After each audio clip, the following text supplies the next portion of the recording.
நேற்று வந்துட்டு நம்ம வீட்டுக்கு சிஸ்டர்ஸ் வந்திருந்தாங்க. யார் அப்படின்னு சொல்லிட்டு லாங் வீடியோவில் பார்த்துருப்பீங்க. நம்மளோட பாண்டிஸும் காசிகா குட்டி தேவதையும் வந்திருந்தாங்க.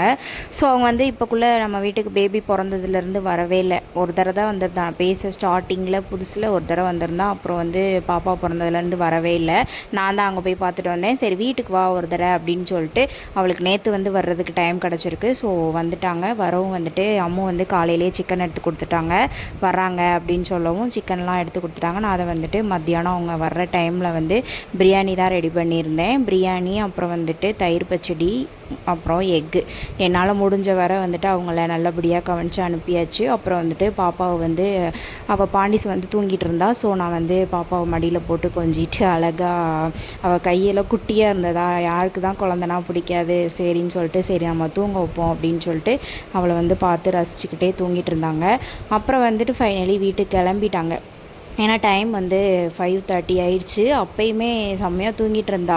தூங்கின பிள்ளையை எழுப்பி வீட்டுக்கு கூட்டிகிட்டு போகிறாங்க. இப்போ போய் நான் விட்டுட்டு திரும்ப வந்து நான் கொஞ்சம் நேரம் ரெஸ்ட் எடுக்கணும். இதோட லாங் வீடியோ பார்க்கல அப்படின்னா டைட்டில் கீழே கொடுக்குறேன், மிஸ் பண்ணாமல் செக் அவுட் பண்ணி பாருங்கள். அவளோட சேனலோட ஐடியுமே கொடுத்துருக்கேன், செக் பண்ணி பாருங்கள். இது மாதிரியான மோர் வீடியோஸ்க்கு நம்ம சேனலை ஃபாலோ பண்ணிக்கோங்க.